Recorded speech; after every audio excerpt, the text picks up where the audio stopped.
Hello and welcome to Green Angle, where we examine environmental issues and proffer sustainable solutions. I am Esther Mokwariola. On this week's edition of the show, residents in Rivers State want an urgent intervention to the oil spill in their community, which has affected living standards. Also ahead, severe drought in Iraq threatens the ecosystem. This and more coming up.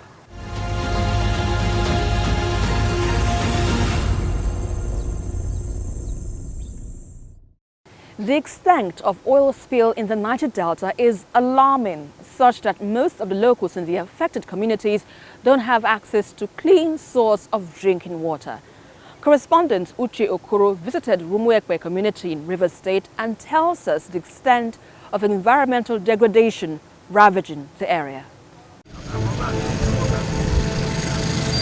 There are 4 communities in Rumuekwe, Emoha local government area of Rivers State. Assessing the town from a major highway in the state, one gets a picture of a people living a normal life in a peaceful and healthy environment. But what is normal here is the years of suffering from environmental pollution caused by oil spill in the community. This stream has allegedly been polluted by oil from a leaking pipeline belonging to one of the multinational companies operating in the area. Some of the villagers often risk their lives on this wooden bridge to access their farmlands on the other side of what was once their clean source of water.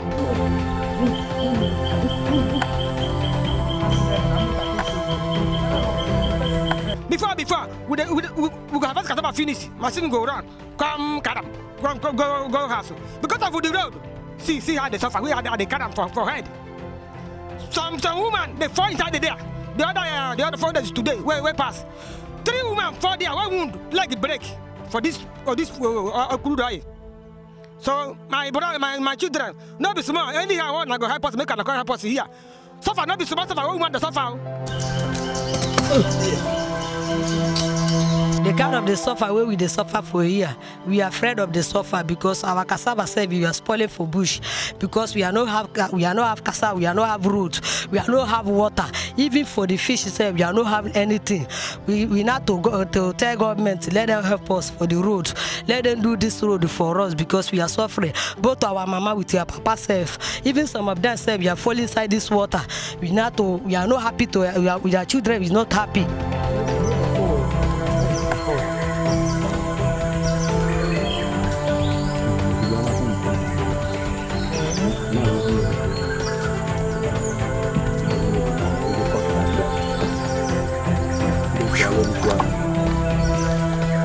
Eventually, we make it across this makeshift bridge.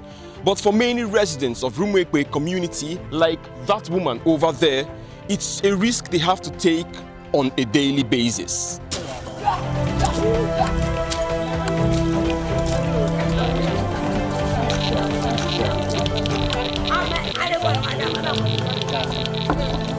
Here is another large expanse of farmland which is now partially deserted due to an oil spill. That's water is a fresh water. The water is a fresh water. So they used to come across it with their bare legs and come across this place to come and farm. Until when this spill started happening here, about this particular one that is on this water now is about 3 months ago. This particular one is about 3 months ago. Why this one has happened for like 2 years ago? This one that is like this has been about 2 years ago, and up till now, 2 or 3 years ago, nothing has happened. And if you go to Twitter, they will tell you Rumuekwe community is not in peace. That whenever there is peace in Rumuekwe community, they will give us all the entitlement. Since 1967 till today.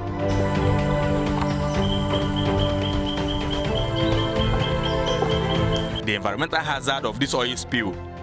Look at there is just a little hole that was just dug there.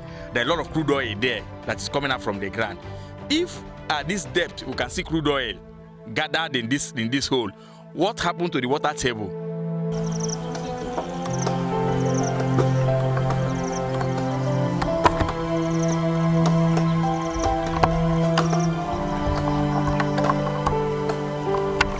that bridge is going to be there. We will provide funds, but note that it's going to be budget, which can only be executed pursuant to the availability of funds. But that is key. We will look at it. I've sent the director of works to go there and see if we can get a design of what we can do to assist our people. We will not wait for the IOCs. We had gone there. We have gone on visits to several communities. Our journey on foot continues further down into the farmlands, dotted with sections showing the extent of environmental devastation which is affecting the general well-being of the people. Just imagine eating a meal processed with cassava harvested from this land. Many experts would suggest that this is what predisposes many Nigerians to cancers of different kinds. It is even difficult to know in terms of the numbers. In every 10 persons in a community, how many persons are vulnerable to cancer as a result of being exposed to hydrocarbon. We don't have those kind of data, and so we cannot really make a scientific decision on that. But you see that in most of the communities that are exposed to hydrocarbon, the level of death is you cannot account for it. And so there are studies that have shown that if nothing is done, in the next 10 years we'll have cancer villages in the Niger Delta.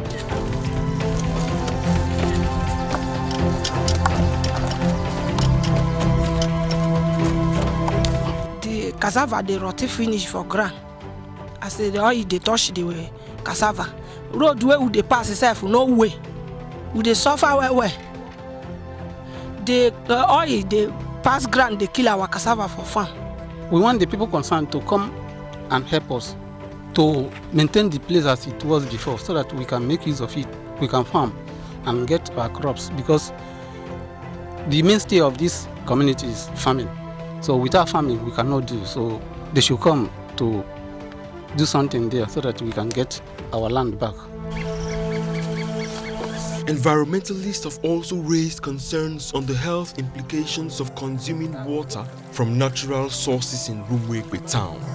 But there seems to be no other alternative for the people living here.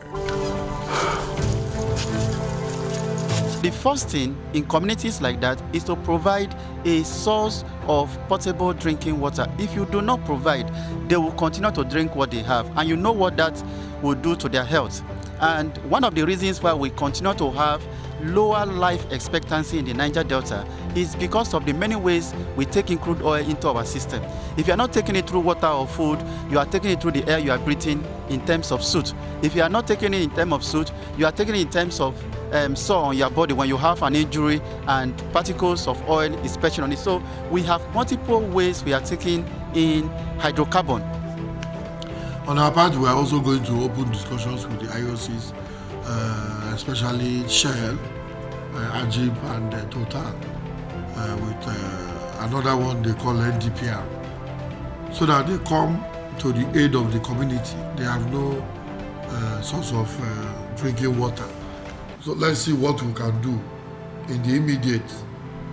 What are the, if we are able to identify what I call the low-hanging fruits, such as water, giving them water first before we begin to look for other ways to remediate the situation. In addition to serving as the main source of drinking water, this river was known for fishing among other trades. But that was before an oil spill from a ruptured pipeline left many families without any source of livelihood. Even we who they die with the sun self, no money again in my pocket again because of the sun. See my canoe, this canoe, see how we bought this canoe 350,000 before.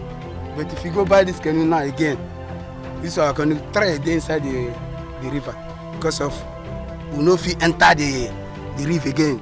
This if you enter more than 3 hours in the river, even this one if you no come out again.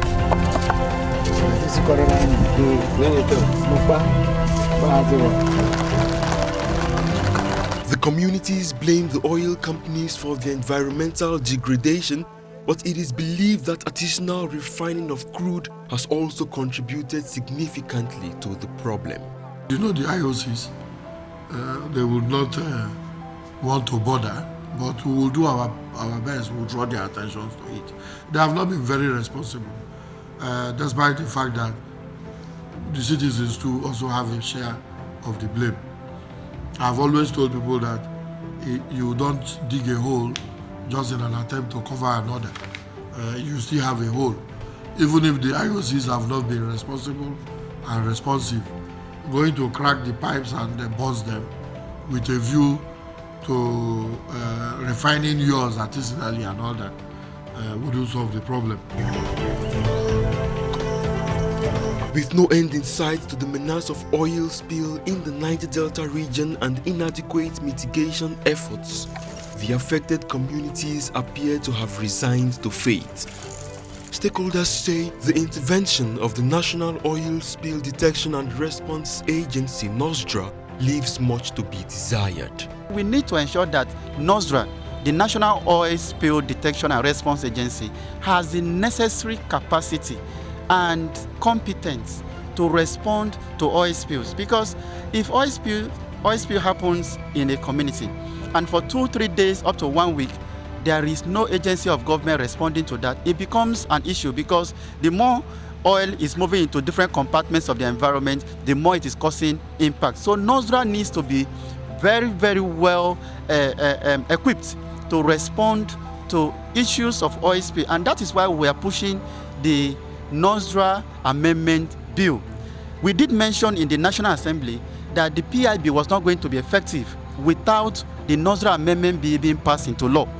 Today we are seeing argument about percentages of host communities and what goes to host communities, but nobody is talking about that particular agency that has a responsibility to detect and respond to oil spills in the communities. And it will continue to be a recurrent problem because oil spill continue to become a menace in our different communities. If it is not happening as a result of artisanal refining, it is happening as a result of unserviced equipment in the community. So if NOSDRA has the capacity to respond to oil spills, to detect oil spills first and respond to it, we will reduce the level of impact in terms of environment, in terms of also social valuables.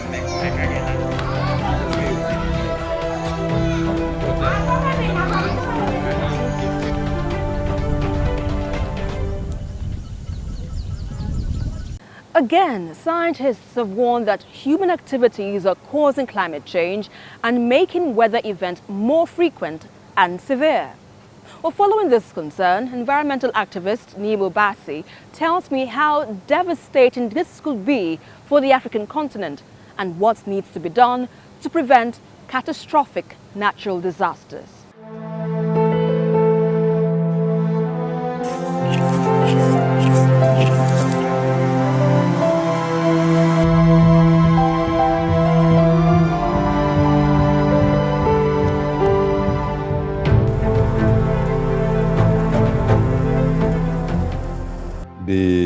Our ocean in Africa are warming faster than oceans elsewhere. Scientists have shown that if we have a net sea level of 1 meter, and the IPCC report does show that sea level rise is going to continue into the future.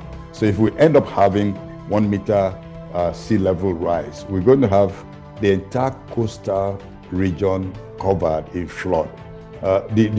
When sea level rises, is bringing salt water into fresh water system.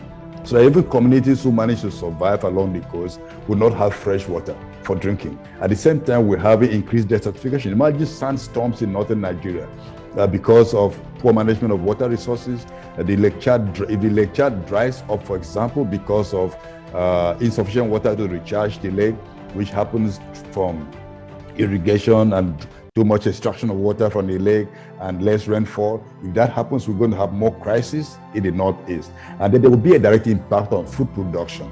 You don't have enough land, you're losing land to desertification, you're losing land to flooding. You're going to have impact on fisheries and on food production, including farming and pastoralism. So we're having a cataclysmic picture of the future.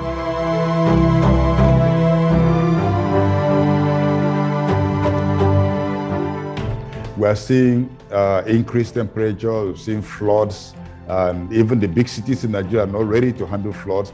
Big cities everywhere in the world basically are being challenged by floods. We've seen wildfires elsewhere in the world, but here we're having increased desertification. And so in good faith, the Nigerian state really needs to recognize the fact that with all this crisis, the world is moving away, and the world will move away from dependence on fossil fuels. Further investment in looking for new oil fields, new gas fields, new coal mines is just, it's like making the wrong investment, because the market space for these resources is going to shrink and will continue to shrink. We should be investing in those things that builds resilience. Everybody has to cut emissions if you have emissions to cut, and so a lot of poor countries don't really have emissions to cut. But then everybody needs to build resilience and mitigation measures. And building resilience means money. And it means investing on those things that will build the capacity of the nations, of territories, of communities to withstand the ravages of global warming.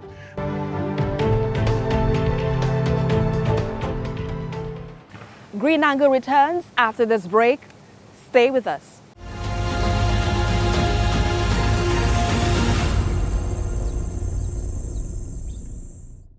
The youth need to become more involved in a radical and practical way of restoring the ecosystem and saving our world for their future use. This formed part of discussions at the 19th Chief Shafi Lawal Edu Memorial Lecture held in Lagos, where young conservationists and activists shared impactful stories on the theme Youth and Ecosystem Restoration. The United Nations General Assembly had declared 2021 to 2030 as the decade of ecosystem restoration, following world-breaking natural disasters which has been attributed to climate change. As part of efforts to take urgent action to restore the ecosystem where people can prosper, living in harmony with nature, the Nigerian Conservation Foundation, through its flagship advocacy tool, the Chief Shafi Lawal Edu Memorial Lecture, highlighted the role of the youth in achieving an attitudinal change in dealing with our environment. At independence, Nigeria had about 35% forest cover. As we are gathered here today, it's reduced to 3% because we have failed to implement even laws established under colonialism, that when you log, you replant. One of the impacts of climate change is rising sea levels. The immediate impact of that rise in sea level will be on developed areas of the world, developed cities of the world, and which will cause incredible amounts of damage to livelihoods and infrastructure. You see the restoration part, we are already dealing with the crisis. We can avoid getting to this crisis by dealing with the drivers of degradation, right? We need to change how we view development. But the other bigger elephant in the room, which a lot of us seems to not have power on, is a governance issue and a corruption issue.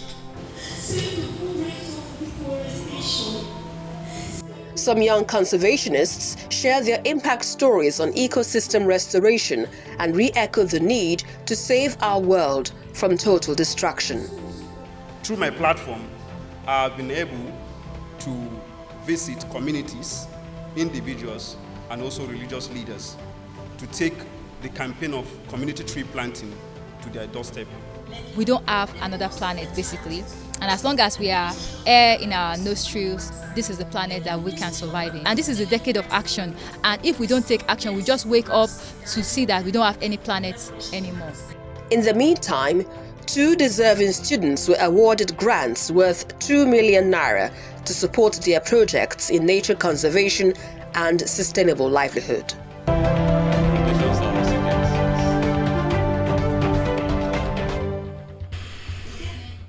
The implications of a severe drought that has hit the Kurdistan region of Iraq continues to threaten the wild. including the lives of a myriad of fish, with locals urging the government to act swiftly to prevent a natural disaster. The river of Zendan, located in the Erbil's province's Bazan region, is one of the areas bearing the brunt of the crisis. Another issue contributing to the plummet in the water level is sand and gravel washing plants built on the rivers, as they have diverted the river route into their plant. In some other places, locals have stored the river water to irrigate their farmlands. In early June, an official from the Ministry of Agriculture and Water Resources of the Kurdistan Regional Government says millions of fish will die in the region this year due to low water levels. This past winter and spring saw significantly less snow and rainfall than average, and neighboring countries have built several dams in recent years, holding onto water in shared rivers, which has led to major problems for Iraq. Iraq is the fifth most vulnerable nation in the world to the effects of climate change, including water and food insecurity, according to the United Nations. Yet, it lags behind its neighbors in creating a plan to better manage its water supply. A monastery in Thailand has started a waste reduction and sorting project to reduce the tons of garbage disposal scattered in the city by factories and people. Head of the Kot Hai Monastery says the Buddhists believe in persuading citizens to get rid of unwanted habits and pass on those principles to their children as a way of paying back to the land that gives its bounties.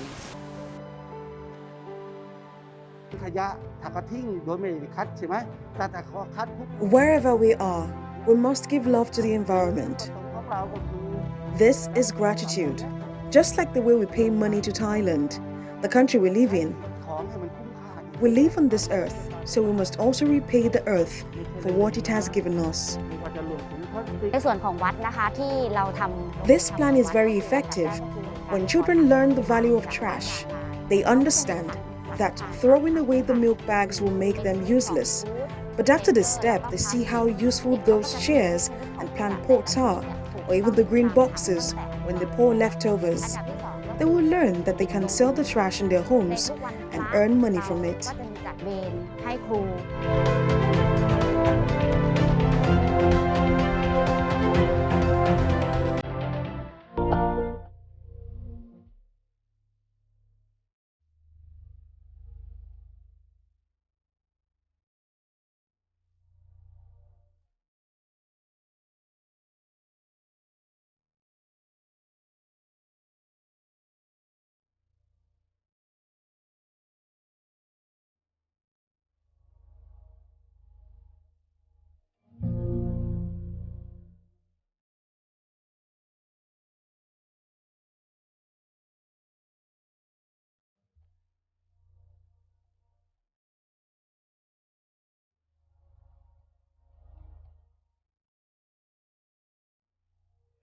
And that's about it on today's edition of Green Angle. Until I come your way next time, remember, together we can build a sustainable world. I am Esther Mopariola. Bye for now.